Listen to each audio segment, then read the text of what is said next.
your girl, Miss Shotty, and welcome to an exclusive sit-down interview that I know y'all been waiting on. So today, you know what? Forget it. I'm gonna get right into it.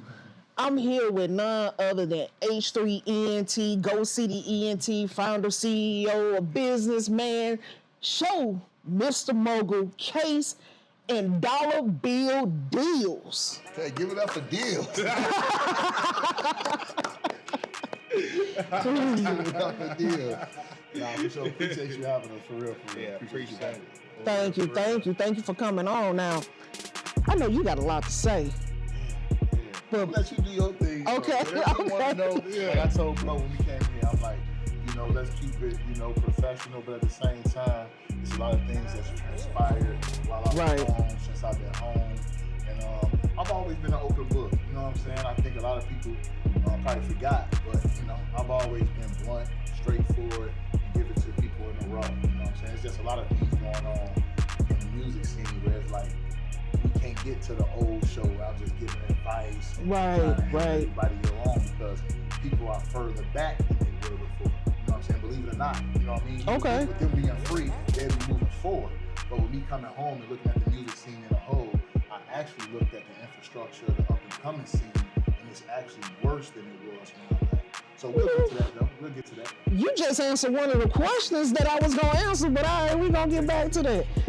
Now, this can go for both of you all, this question. If you can recall, what was your first introduction to music?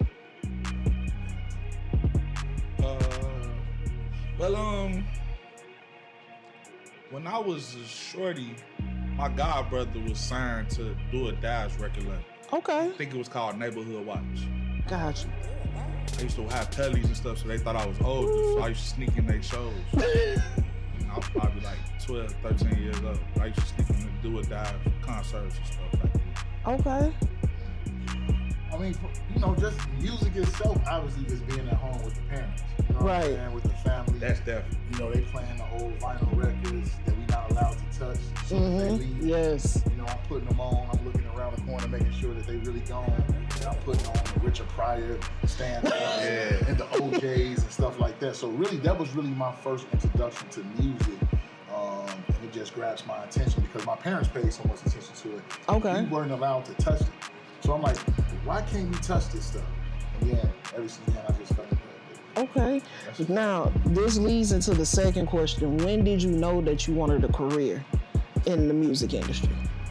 Yeah, I mean, for me personally, it was fast because I wanted to be a musician. Okay. So I feel like a lot of people in my executive role, some shape, form, and fashion, we started off with aspirations of doing music ourselves. So I'm no different, you know what I'm saying? I started 7, 8, 9 years old, brushing my hand in front of the mirror, watching the box, falling in love with artists like Crucial Conflict, Bone Thugs and Harmony, Brandy and Monica was big, when I was a shorty. So seeing stuff like that, I instantly knew. Obviously, I didn't know at the time I wanted to be an executive, but I knew that I wanted to be in entertainment. So, yeah, absolutely. Just like I say, the box. Yeah, that's the box. Really, the short answer for that is watching the box. Watching the box. Yeah. I wanted to be on the box. Okay. I wanted to be on the box. Deals? Same here. I'm gonna go further. Though. MC Hammer was the man. Boy, Hammer was doing him, and I wanted to put on the big pants to do my Hammer dance, So imagine him making it early on as MC Dollar Bill Deals. I had the big pants with everything happened for a reason, I'm gonna give you an interesting fact about that.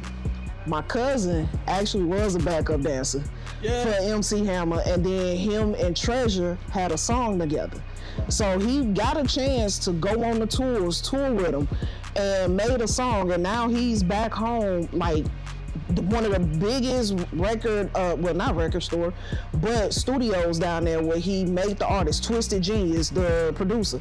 Sure. He used to work with him. So it was like he's giving them that outlet, like, hey, if I can do it, y'all can do it. Right. So I can see you. That would have been an interesting, it would have been interesting seeing you, yes. For sure. All right. Now you're known, most people, if you don't know, what Showcase is about, then you've been under a rock. Gotta be. But you're known for developing, marketing, and branding up-and-coming artists into top artists. What made you want to start doing that? Yeah, so that goes back to just the journey, the music journey myself, being an artist. Then, like I say, I'm surrounded by nothing but artists. You know what I'm saying? So as we out here trying to make stuff happen, and I'm really noticing what's going on in the industry. It's like artists are important, but they are not what the industry is about. You know what I'm saying? The talent and all that, that's the artist. But what the music industry is these behind the scenes people that I'm steadily having to call all the time. Me and the guys want to do something. So I'm like, I'm really acting as like a manager. You know what I'm saying? So I remember even having talk with my team back then in the day. We used to call ourselves Fix Your Face Records. This like in MySpace days. And I was told them like, I'm gonna fall back and do the manager role, the executive role. Man, they like, we don't understand. I'm like, and that's why I've always come into the game trying to teach artists terminology. You know Gotcha. Who plays what role, who does what does what mean? Because I see a lot of terms being misused. And we'll get to this later on. Like I keep saying, people saying they throwing showcases when they really throwing open mics. I see people throwing industry mixers that are really open mics. You know what I'm saying? You can't have an industry mixer without industry people there. You feel what I'm saying? But like I say, we'll get to all that, but like I say, you gotta have somebody in the crew that know what you guys are doing. It's not just about the music. The music is a great start, but who's gonna get it to where it needs to be? And so, you know, I took that role on and it's been crazy ever since.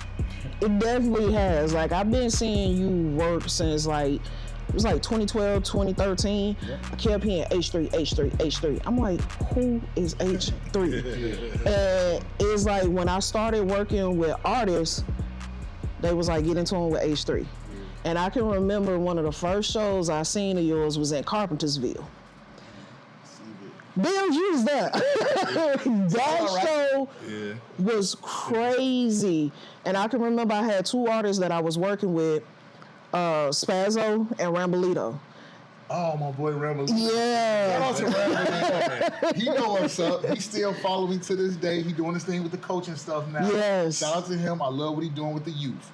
Yeah, shout out Rambolito. It sound like one of those young chop shows you was throwing in Carpentersville. Maybe. That's what it sounded like. Could have been chopped. And I remember it was like everybody that hit that stage, it was like 5, 5, 5, 5, 5. And I was like, all right. And I see you just over in the corner just like, Yeah, I love it. And I'm like, I love that. Nobody else in Chicago was doing that. So I'm like, all right, I'm glad I got in tune with But it. at the same time, we had a mixtape.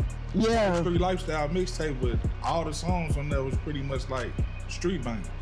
Yes. Everybody knew the songs. It's like, Yes. Yeah, like I say, we was giving artists an outlet with that too. You know, we was doing a lot. From the showcases, you could be on our mixtape series.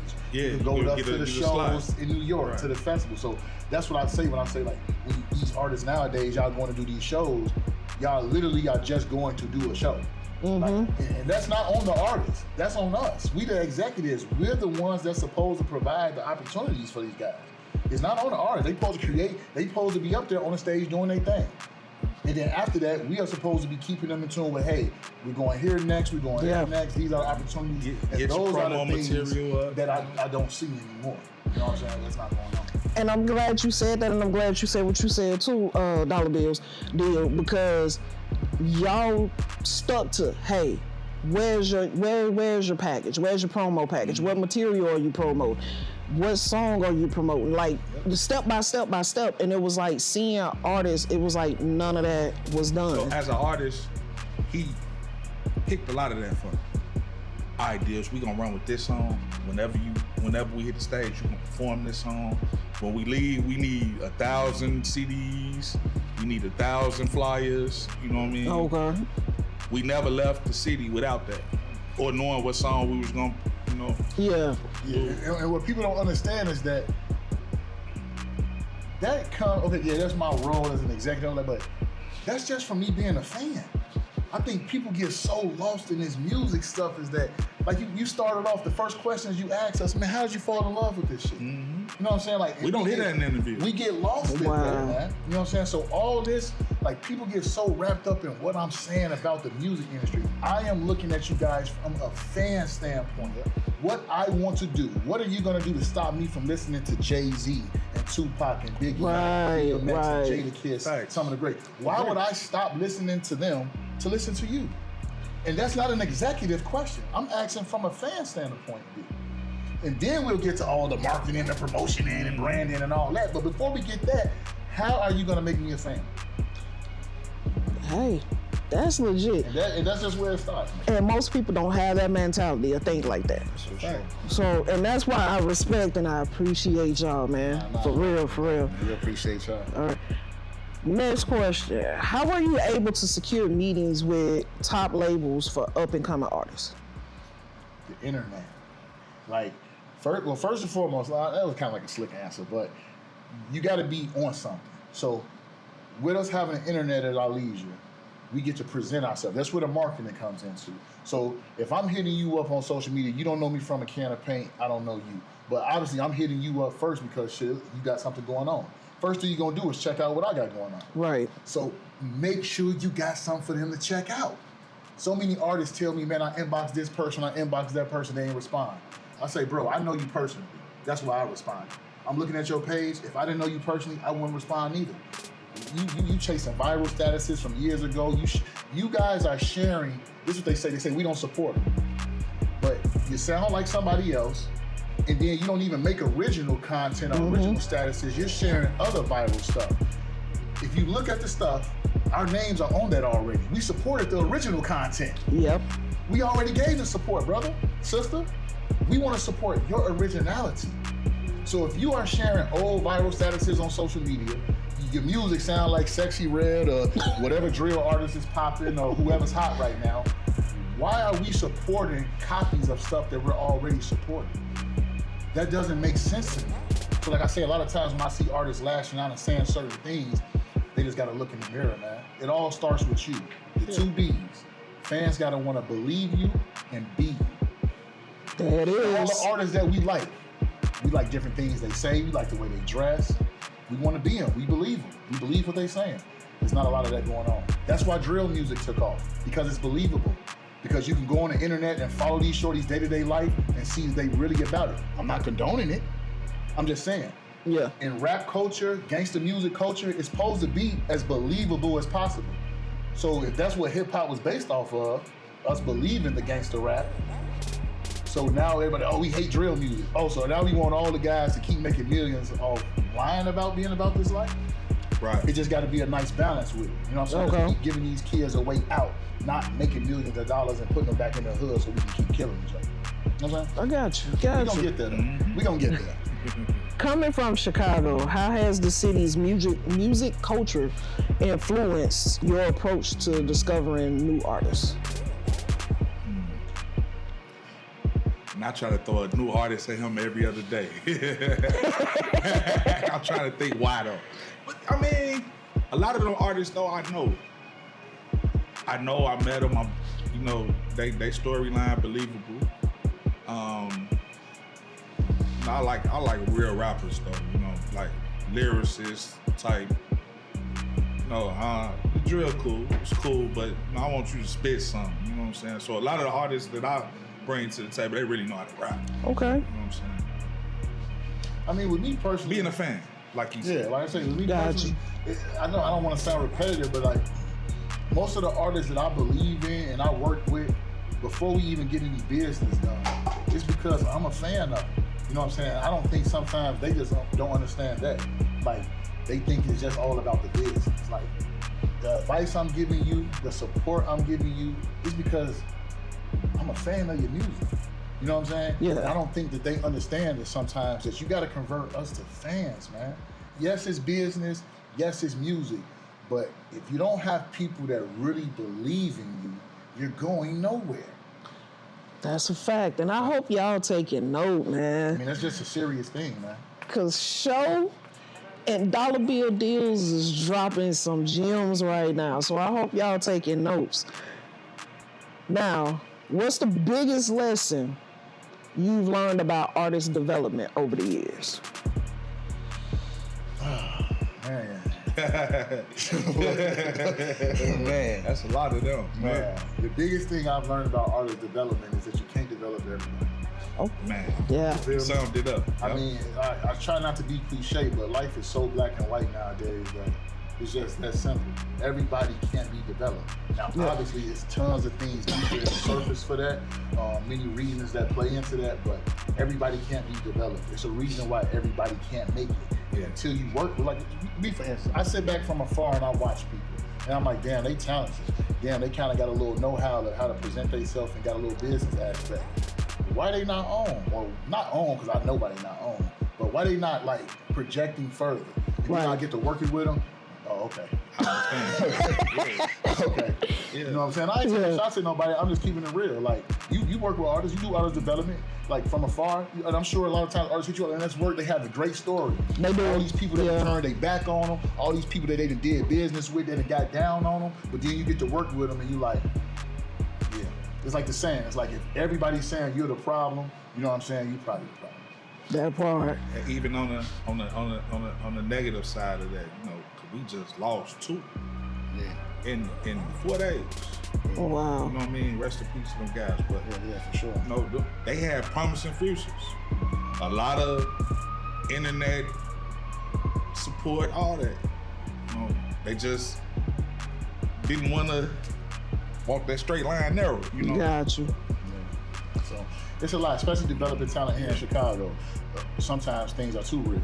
You know what I'm saying? So you got to tread that line too. Yeah. But like I said, it just comes down to it's not everybody's time. You know, time is big too. Okay. Now, what do you think is the biggest misconception about the role of an A&R in today's music industry? I mean, I think any misconception about any role is that it's our job to do all the work. You know what I'm saying? It doesn't matter if it's a manager, an A&R, an assistant. You know, I just think from even fan standpoint or artist standpoint, the responsibility aspect of it, the accountability aspect of it. It's like all those things are great when you win it. Man, shout out to my team. It's like a cliche saying. Yeah. But you know, when all things are falling down, it's your fault. It's your fault. It's your fault. This is your team. You assemble these cast of characters, brother. So, Yeah, a lot of these artists that throw that A&R name at you don't even know what it means. yeah, have no clue what Have it no is. clue Yes. what it means. I see that in a lot of people's bios nowadays.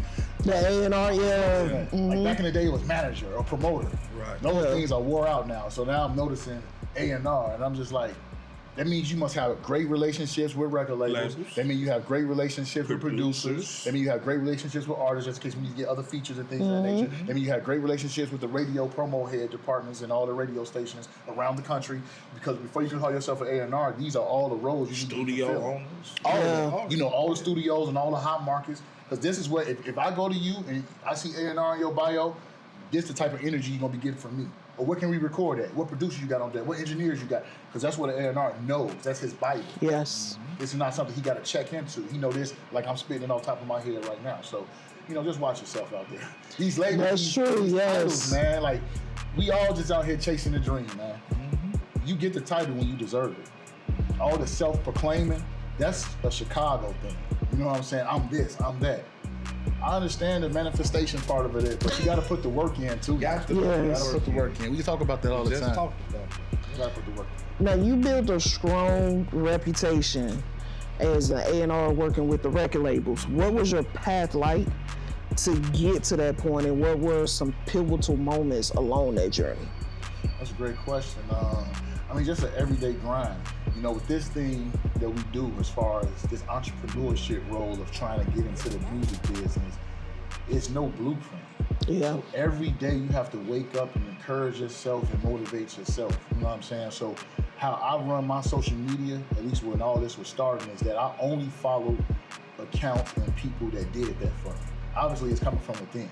But when I'm logging on, I don't want to see no foolishness. I need to see motivation. I need to see inspiration. And that's where a lot of people back in the day didn't understand where a lot of that stuff was coming from on my social media. And I was just always so positive. Yeah. All this marketing advice, because that's what I was waking up to every day. That's what I was breeding myself to read. I was reading that stuff, and I was just regurgitating it in my own, lane, own shape, form, and fashion and words. But I mean, just working, man. Like I say, using everything that's available to me.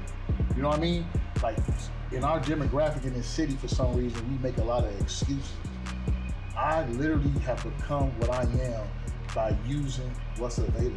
You know what I'm saying? Making no excuses, whether it's outlets like this, outlets that are bigger, outlets that are smaller. I don't care. How can we build a relationship? Right. And it comes down to that. All right. Now, this is a question for both of y'all. Where do you see the music industry heading in the next 5 years? It depends. It really depends on the artist, you know, because the rest of the world copy off us. They wanna see what they doing in Chicago, you know, how they dress, how they That's talk. facts. Yes. We don't capitalize off that though. You know, we trying to get behind them and they trying to get behind us. You know? That's crazy. You know what I'm saying? It'd be crazy. You know what I mean? He took a tour, a bunch of unknown guys from Chicago across the country. We ended up at Def Jam. You know what I mean? Last tour stop, Def Jam. Last stop, Def Jam. Broke records in Atlanta, all that. They want to get up with us, holler at us. But we don't realize that. And then a lot of guys, a lot of these people, they ain't been nowhere yet too. You know? So they don't understand that. Right. That's true. I mean, the next 5 years in the industry, you're gonna have the same shit going on right now. You know Okay. what I'm saying? The industry ain't changing. You know what I'm saying? Like he started off with, the power's in the artist. Yeah. You know what I'm saying? It's up to us to take the industry back, to take the platform Talent-wise, we back. got it. You know what I'm saying? So it's up to the artists, man. The business people only plan is to make money. You know what I'm saying? They don't care about legacy. They don't care about culture. They don't care about none of the stuff that made us first start loving music. So until, like I said earlier, the creators of the music, not the marketers of the music, not the A&Rs of the music, not the managers of the music, but the creators of the music, until they get back to putting what, you know, really need to be said out there, the music industry is going to be exactly what we got right now, a bunch of fools. You know what I'm saying? And you can either capitalize on it or you don't. You can either make the type of music that's getting capitalized on or not. All the power is in the artist. You know what I'm saying? Point blank period. Gotcha. Now, I'm about to hit you across your head with this one. Now, with AI and digital tools influencing music production, how do you think that will shape artist discovery and development? I mean, me personally, I think it's gonna make it easier. Okay. You know what I'm saying? I mean, I think it's gonna make it easier. I think it's gonna make it faster. And it goes back to what I was just saying as far as using the tools that's available. Like, one thing I love Gucci Man for, man, and it's crazy I'm bringing him up, is because as a developer, as an artist developer himself, as a brand owner, as a label owner, every artist that he's ever broke to us was way different.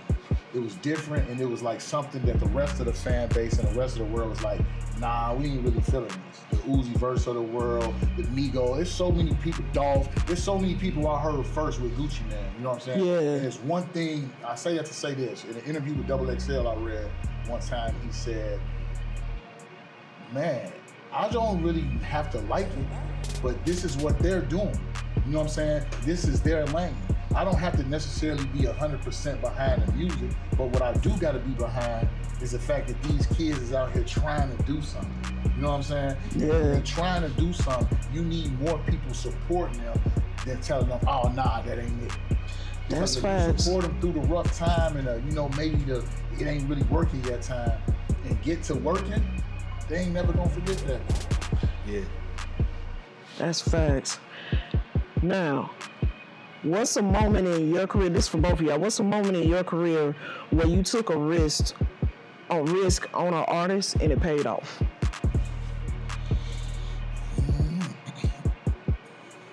I mean, me personally, I'm sitting by next to him right now. You know what I'm saying? Like I say, you know, we built a bond. Obviously, we knew each other a little bit before music, but through this music grind, man, and that's, you know, really, like I say, we didn't shed tears over this grind. You know what I'm saying? Professionally, stuff in the streets, like, so, like I say, I took a risk on him, and it turned into a real bond of a real friendship, a real brotherhood that comes with a lot of other brothers too. You know what I'm saying? So, like I say, real talk, taking a risk on him professionally has turned into something, you know what I'm saying, as a lifelong bond. And then, like I say, just professionally wise, they was pushing a lot on me heavy, you know what I'm saying? Yeah. Before I got locked up, I had my team out in the A that was like, man, You need to. I was working with an OTF artist at the time, and they was telling me like, man, you need to be pushing her. You need to be pushing her. She gonna be a star. Forget dude and them. You know what I'm saying? She gonna be a star. You know what I'm saying? She was just Miss Mulatto at the time. She was fresh off the what's that shit called? The Rap Game show with Jay. Okay. She had just won it, or maybe was the second runner up, and you know, they was telling me like, yeah, you need to push her. So we had just did a whole South by Southwest run with her. I fell into some legal trouble, and then by the time I got to where I was going, she was the biggest female artist in the game. So definitely taking a risk on her. Like I said, I put some money behind that tour, and it paid off financially for me. And it looked like she's doing great because from what I understand, that was the first time she ever did South by Southwest. I mean, she was only 16. Nice. She couldn't even get in the clubs. I had to pull the club owner to the side and tell him everything I just told you, like who she was. And she was basically like a reality star at the time. So, like I say, personally taking a risk on Bro paid off, and professionally taking a risk on Lotto look like it's paying off too. I think the reverse, what he said, like, because when I started dealing with him, he was like fresh out of college. You know, when we was filling each other out, then we just moved forward together. Okay. And then during that journey, I actually got to sit with Lil J while he recorded his first mixtape. Okay. It wasn't even mixed. It went crazy. You know what I'm saying? I seen him do it with my own eyes. You know what I'm saying? Nice. What's one piece of advice you would give to independent artists trying to break into the industry now? Artist to artist, go ahead and lay something Artist to artist, if you got that song, don't give up on it too fast. That's good. You know what I mean? Learned that from him too. You know? Don't give up to it. If you gotta perform that song for a year, 2 years, it's working. Do it. It's working. Don't nobody else know it. Right, right, exactly. Then, you know, the bigger your name get, the more time these stages gonna get you anyway. So you perform that song, then whatever else you like, but you know, you stay behind that song. Nice. Biggest advice for up and coming artists. Man, where do I start? Just, you know, believe in yourself. I see so much, and I could go so many places with this, but I see so many people, even fame, right? It's like you want to be validated, right? You know what I'm saying? That's what this fame chase is. And it's so sad to see so many young people looking for validation. Like, pursuing music has literally become like a new, like, self-esteem thing. You know what I'm saying? Yes. It's like people looking for validation. If it's not there, they're so down. I see all these, and what's sad is that most people in our demographic that's pursuing are like our age, are like grown as hell. Yeah. They have children that they should be having this talk with outside of music, just self-esteem talks. And it's like, I see them having self-esteem issues with their music, and it's like, damn, they raising teenagers. So if they don't even got their self-esteem together with this goofy ass music shit that you probably too old to be still doing anyway, what could you possibly be teaching at home to keep your shorties encouraged? You know what I'm saying? So my words of advice to people is, man, stop seeking validation, man. You either got it or you don't, period. And if you don't got it, do something else. It's a million other things to do. Right. In the music industry and in the world. Go chase that. You'll be okay. Trust me. I swear. I swear. That's all facts. So I hope y'all heard that. We need to hang on that question for a while too. Yeah, I mean, you'll be okay. Like you guys will be okay, man. Like, there's so many roles in the music game. There's so many roles in life. You will be okay. And these artists, period, they want to do everything that comes after you put the work in. Y'all know why y'all want to go buy pounds of weed and buy all the design, but you ain't got no promo material. Right.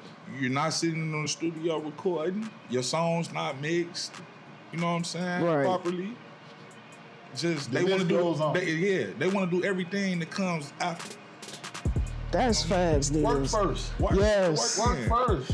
Shine later. It's called grind, no shine, right? Exactly. Put the grind in. Can y'all say that directly to that camera? Yeah. Please. Work. Get your work in. Can I curse? Get your ass. This camera right here. Yeah, the one in the middle. Oh, right there. Yeah. Right. Get your ass in the studio and put the work in. I had this talk with my team all the time. Like, what's the catalog looking like? What are we looking like, baby? You got the same song from 2 weeks ago? I thought you was an artist. You know what I'm saying? You don't need to call me like, it's not a big deal that you're going to the studio. That is your everyday profession as an artist. You owe that to yourself. Yeah. To be still working. So it's not like a big deal if you go like, I'm going to the studio next week. And, you know what I'm saying? Like, I have so many artists that hit me up, like, that's like an accomplishment. Like, yeah, you know, I've been in the studio. Okay. You're supposed to be. Right. What's coming up out that joint, though? Yeah, where they hit at? All these studios, no culture moving music. I don't understand that. That part. Because one thing people say about the music industry, whether it's good or bad, no matter how it moves the culture right now, it's moving it. So when you're in the studio, how are you finna move the culture? Where are you moving it? Forward or backward? Are you moving it at all? I love how you put that. Now, Lyra was agreeing with y'all back there. I mean, to me, it's simple though. Like, I'm a black and white guy, man. You know what I'm saying? People make life so great. You know what I'm saying? Yeah. It's simple. But one thing my mom always told me, man, common sense is only what's common to people. So if grinding the wrong way is common to you, then going about things the wrong way is gonna be common. That's true. That's true. Yeah, bro. It is what it is. Shout out to the Royal family. Oh yeah, shout out to the Royal family. Yes. It was just in town, man. Everybody doing good. Yeah. Okay, I'm glad to hear I that. appreciate that. What do you want your legacy? This is for both of y'all. What do you want your legacy to be in this industry?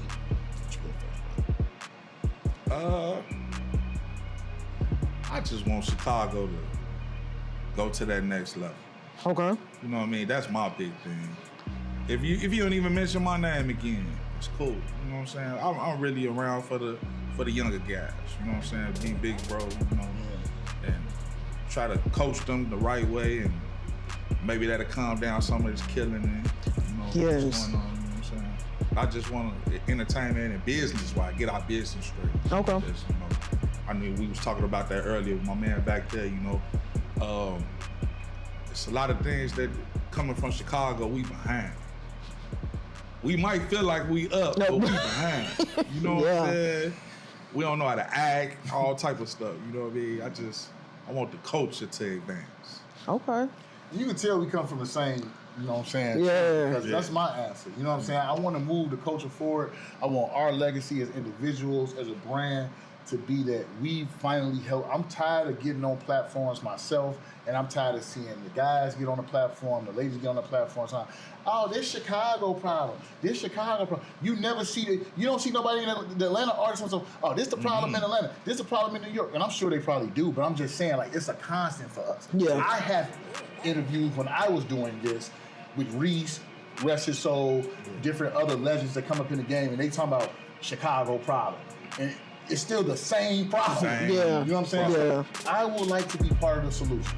You know what I'm saying? When it's all said and done, when they talk about deals, when they talk about show, when they talk about Misty, I want them to be like, they were part of the solution of the infrastructure of the city. Because they've been snatching people from Chicago for millions, and people don't know what to do with the clout or the money forever, since I was a shorty. Yeah. We have to be a part of the solution of the artists that got signed that did know what to do with the money, that did give back. You know what I'm saying? The executives that did know how to create other executives.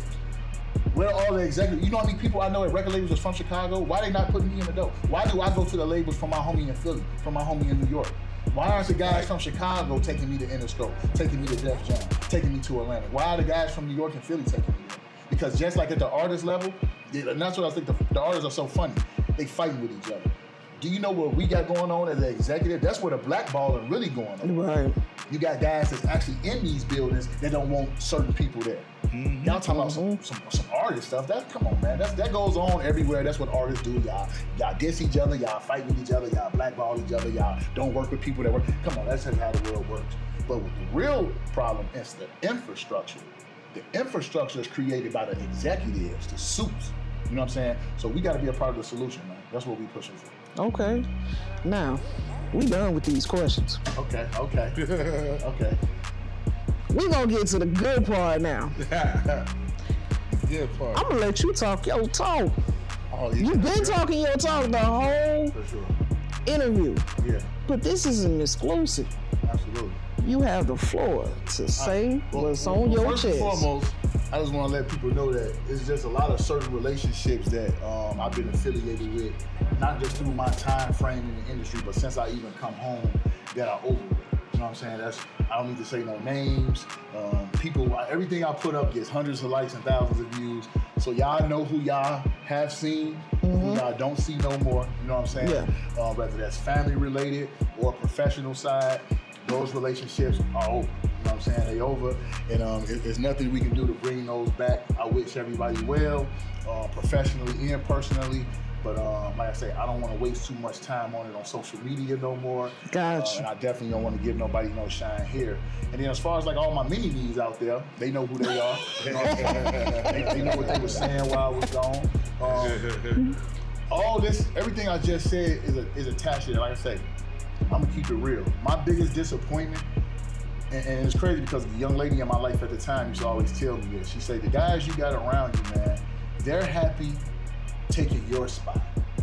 You know what I'm saying? You out here taking everybody across the country, doing all this big stuff, spending all our damn money, investing in all this big stuff that nobody even appreciates. You know why they don't appreciate the show? It's because they'll be happy just being you one day.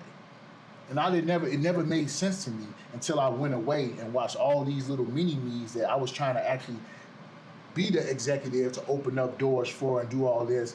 And they just did the exact opposite. Like, okay, this guy's gone now. Chicago's for the taking. Yeah. Let me take it. And then let me do it by actually exploiting people as opposed to the right way that this man has set for 5-6 years and taught us how to do it. You know what I'm saying? Like these people that's in a position right now to offer these shows and offer these packages, nobody was even doing this stuff until I started doing it. You couldn't get a real promo package from a guy off Facebook. Or, facts. You know what I'm saying? Like facts. I was one of the first guys to do that. And anybody who worked with me from an executive standpoint, I never made them H3. I said, you start your own stuff.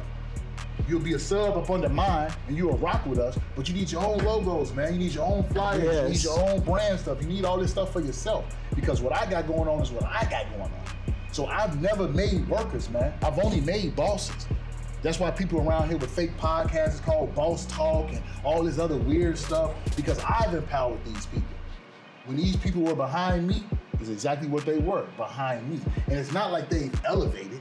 You know what I'm saying? So I don't want people to be like, oh, well, you're mad because you left and you came home and people doing their thing. No, they not.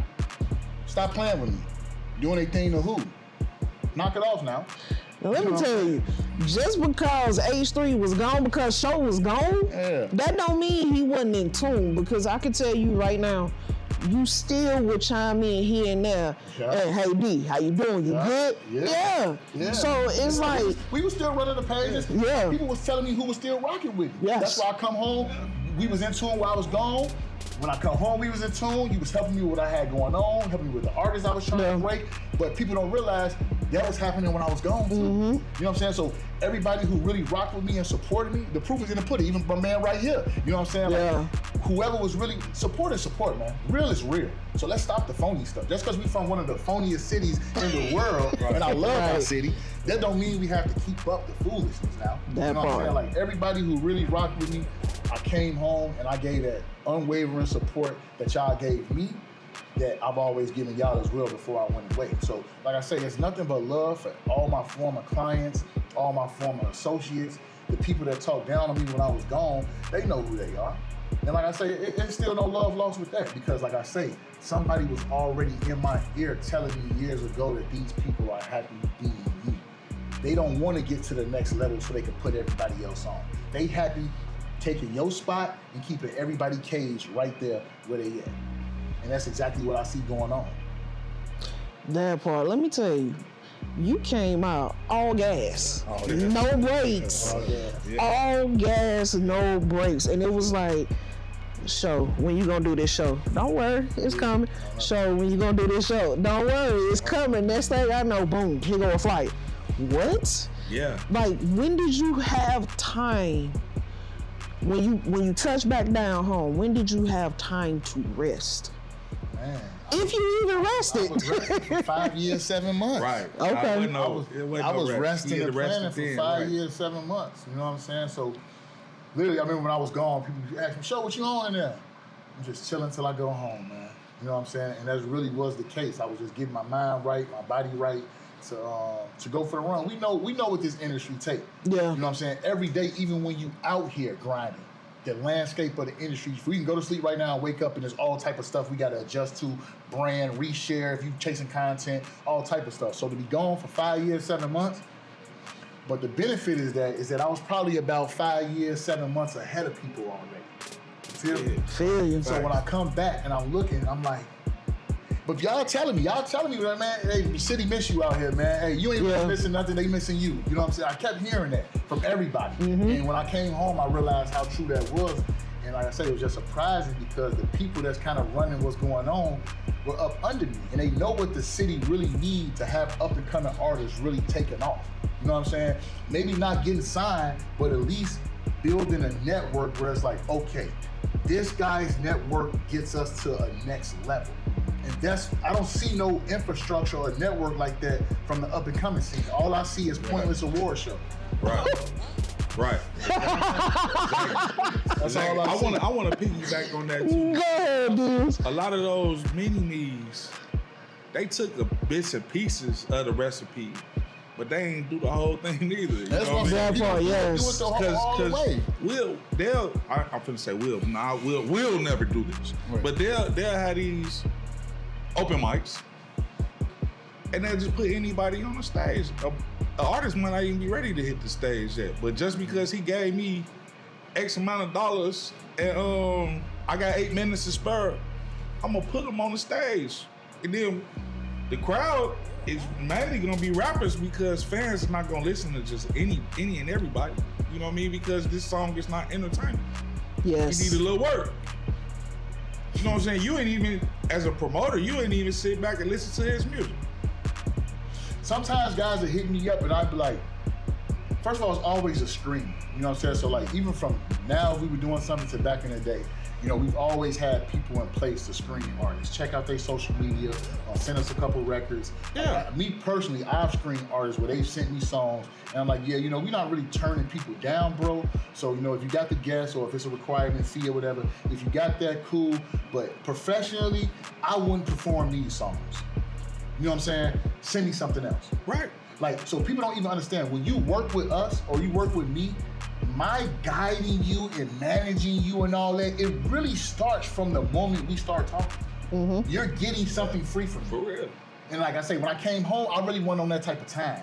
All that being in my inbox asking me questions. You want to ask me questions? Set up something like this. You know what I'm saying? And we can do it like this because the platforms like this exist now for me to shoot all that info. Remember, I used to go crazy. But why would I be on social media doing that when it already should? Even all this stuff that's big, all these different podcasts, and I see my boy Ray Daniels in them and Wendy Day. Everybody got. But I've been sitting in front of the camera shooting my shot at it. Like, none of this stuff existed. Now, these people existed. They've been shaking and moving forever. But getting in front of the camera and giving the industry advice like that, like I say, it's just I wore too many hats at the time. I couldn't sit still and do one thing great. I was trying to do everything good. See, now I'm just sitting back being a great mogul, or being a great father, being a great friend, being a great son. You know what I'm saying? And that's what the time away helped me realize. Let me tell you, Diz, I'm gonna have to steal how you say that. I'm gonna have to steal that. I mean, it all started, you know, like I said, when we had our big H3 run, we was hustling. You know what I'm saying? That part. We stayed in these studios, we stayed on the road. Yes. You know what I mean? We stayed in the street, period. Man, we didn't let up. Y'all had 47th on lock. I'm gonna say that. Yesterday, 47, let me tell you, nobody else could come to 47th and do a show because H3 had everything on lock. It's like, you want to do a show on 47th? Get in contact with H3. Yeah, that's because he was doing his thing at the time. And it's crazy with the cultural center. It's like, we would do our just regular shows there, and our regular shows with me and my team at the time was so big that they were like a scouting thing for the actual cultural center people. Like, when they was like trying to sell the building to people, they had them come to one of our regular shows and be like, well, these guys, me and my people at the time, can do a show with no name and have 600 people here. You guys should be able to rent and get a comedian or whoever they doing at the time and be able to fill this place to 1,000. And the first thing them people would do was like, yes, but how can we hire him? You know what I'm saying? And like I said, that was my team at the time, throwing me different backbones and shit like that. Like, hey, there's a promoter, say they seen how y'all did jobs, they want to you know, a couple because $100 of 47, them, you know what we I'm was saying? able to go to Atlanta and do, you know, MTV Lounge. But check this out. Magic On City. the back end of that, instead of me cashing out a lot of times on that, I would just ask for a slot in their show. And then what I would do is go to a 13 pins. Yeah. You know what I'm saying? Yeah. We brought Pappy 13 pins. About Pappy. Yeah. You know what I'm saying?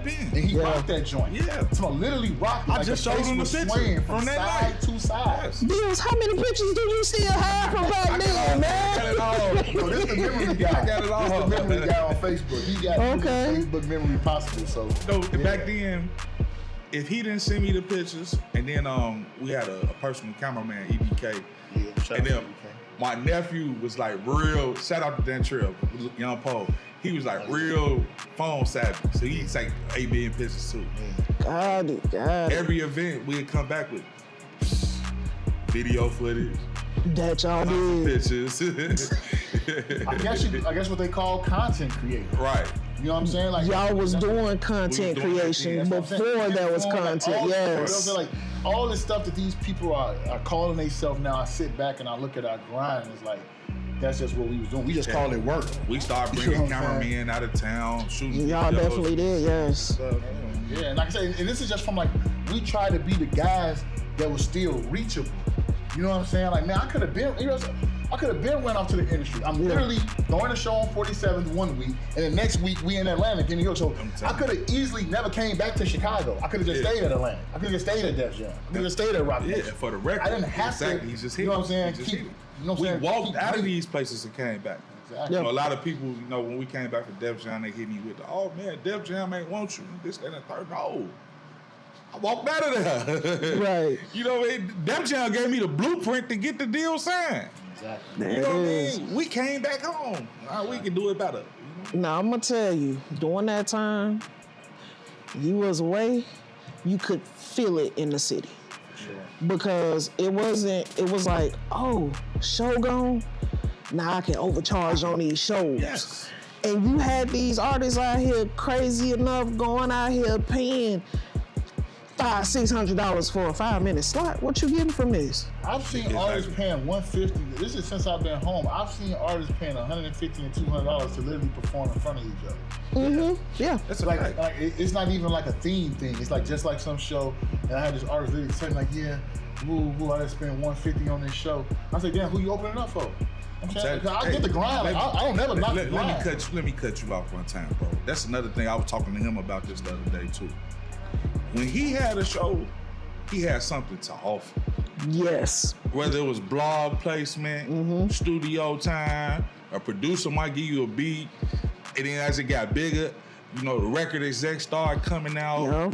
You know, like you said, I'll go buy a slot, trade for a slot, and then, you know, throw a show and make them perform and see who win, and then put them in that show. You know what I mean? But all his shows, It was a purpose. it was a purpose. It had a reason. It had some, even the latest shows, the last 2 shows he threw when he got out. Yeah. You know, it was A&Rs we didn't even invite there. You know what I mean? We flew in my man from Philly, and there was other people there. Still like, no, we want to see what's going on. So we had top talent in the building because we had something to offer. You know what I mean? Like, people don't even know. Like, my homie from Philly, who was an A&R, he could walk you to any label. He see me doing my thing. And he like, yeah, bro, I got you, man. Whatever label you want me to bring the artist to. He like, you know what, matter of fact, yeah, man, I was just on the Get Signed. He like, yeah, y'all got a page for the show? I'm like, yeah, man, because it's like a whole theme and shit. Woo woo. I'm like, this is gonna be continuation. I'm like, I've been doing it. I'm like, now I just got a page for it. I'm like, but the Get Signed thing, I'm like, that's been around for years. He like, I ain't gonna lie, man, this shit's sitting kind of big, bro. I think I may want to come. I'm like, bro, you can sleep on my couch. He like, bet I'm getting my ticket. I said you can sleep. Yeah. That's how I be telling artists. That's how executives move. Yeah. So if an artist from Chicago Network, like, man, I see I got something going on in Philly. Hey, well, shit, we gonna drive out there, bro. Crash on you. Like, you gotta grind like that. And I mean, it's just crazy shit going on in the world. I had a record label pull me to the side about one of our artists. Yeah. Who represents him? Yeah. And so happened it was me and him. You know what I mean? We do. Yeah, it is. I mean, you never know who's in the building. You never man. know. You know what I'm saying? And that's what I see, like I say, is lacking right now. Ain't nobody in the building. Oh, You know what I'm artists. saying? We Ain't rapping nobody for in the rappers. We in the bar and grill rapping for artists. which is crazy. It is crazy, but he is spot on, though. He is spot on. I remember when the bar and grill thing was like a joke and shit. Like, it's like a little joke, but now it's just like a stigma for us. Like, when I say bar and grill artists, it's like bar and grill executives. It's like, the whole thing is just like this half-assed aspect for me, where it's like, let me go out here, weekend warrior, talk some stuff on Facebook, and I feel entitled, and I want to know why ain't nobody giving me an award. You know what I'm saying? I'm like, because you're 38 years old. You know what I'm saying? And you got, let me tell you something. We got people out here aspiring to be entertainers who don't even know that their fan base is right in their house. Your teenage kids. Yeah. Your kids don't even listen to your music, but they got on Sexy Red and Lotto and fooling them. You know what I'm saying? They telling you something without telling you something. Fact. Right. Hey, mom. Hey, dad. The youth ain't rocking with this shit. Right. Fact. Start listening. You want advice? Up-and-coming artists need advice? Start listening. Even when nothing's being said. Don't let that go over your head. Let me tell you, a lot of my gems that I done learned in this game has come from this gentleman sitting right here. No, that's a fact. Yeah. Like, he will not, you're welcome, thank you. He will not steer you wrong in anything. And I can remember, like, what you want to hear all the time. Yeah, that's a fact. And I may not deliver it the right way. You know what I'm saying? Yeah. I may not deliver it the right way. But it's going to be 100. Exactly. You know?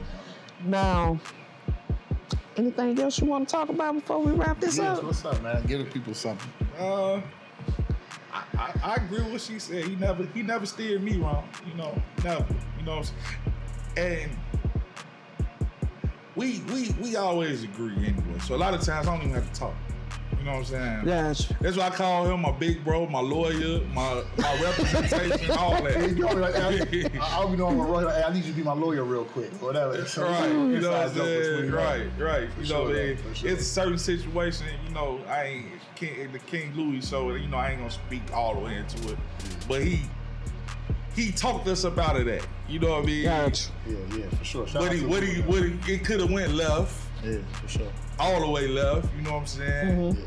But, you know, his guidance was great. Right? Okay. And cooler here is always for I mean, we in this thing to push positivity, man. Yeah. You know what I'm saying? We in here to push positivity. I got nothing but respect for everybody. You know what I'm saying? And I came into this. I've always come into this preaching unity. We keep talking about 47. I don't think... Peaceful. Let me tell you something. I don't think sometimes the people that's not really involved in the street aspect of what we call the drill scene, I don't really think they realize who we be having around them sometimes, man. Like, you know what I'm saying? Some of these weekend warriors that just come out to play, like, I don't think they realize sometimes from like a professional standpoint, like myself and some of my team, like we can really literally walk you into any place if you really that. Yeah. You know, we'll walk you somewhere else too. But the thing is, man, just be peaceful, stay calm, and keep creating. You know what I'm saying? Before I get up out of here, I just want to say, we got the influencers now. Yes. We got the OnlyFans people now. Yeah. You know what I'm saying? Yeah, shout out to all my OnlyFans people. You know what I'm saying? Shout out to, you know, they know who they are. Right. Yeah, they know, everybody that follow me know who they are. You know what I mean? It's so many lanes, man. We got so many raw-ass producers now. We got media spaces like this. It's so many different podcasts I see. A lot of opportunities. Okay. A lot of opportunities. Stop complaining and get to work. Get to work. Get to work. This you is can't not complain. 2012. Like back in the day when we was coming up in 2011, 2012, like you say, some of the stuff that was being said was warranted. Man, the platforms, look at my boy Zay. Look at Zay. Ooh, yes. We created the game. From the block performance, Chicago. Yeah. Drill music, Chicago. Everything that the industry has to pop coming from us. Yes. So how the hell we not on the platforms? How the hell a nigga from the Chi is the owner of From the Block, and every other day is nobody from the Chicago scene on it? Mm-hmm. But every other day I see fake award shows. I'm sick of it. Right. I'm sick of it. We gotta stop it. Right. We gotta stop with the nonsense, man. The instant validation and gratification. I understand all these people got self-esteem problems. It's not on us to baby these people. They grown adults, man. We not finna keep doing it. I'm home now. That's over with. We're not gonna do it in real life. We're not gonna do it professionally. We from Chicago. Tough skin. They can take it. Be hard on them, man. Playtime is over with, man. And a lot of y'all award show wouldn't be around. Yeah. If H3 wasn't sitting down right now, and a lot of people have come to me through the years, because I remember the Midwest Rapper Ball back then. People were like, man, why y'all got the cultural center? We had the venue for it. So people like, man, you throw an award show. Who the hell deserves an award? We still got work to do. What is the biggest thing here? We get used to the unsigned hype. Yes. We used to get a little award away. Exactly. They talk me into doing that. Yeah. And here go breaking news right here, man. We started a new thing. It's called the Standing Ovation Music Series. We're gonna be giving away like a WWE title belt. You know what I'm saying? That the artists will be able to keep month to month. Don't lose my shit. You lose it, you gotta buy me two. You lose it, you gotta buy me two.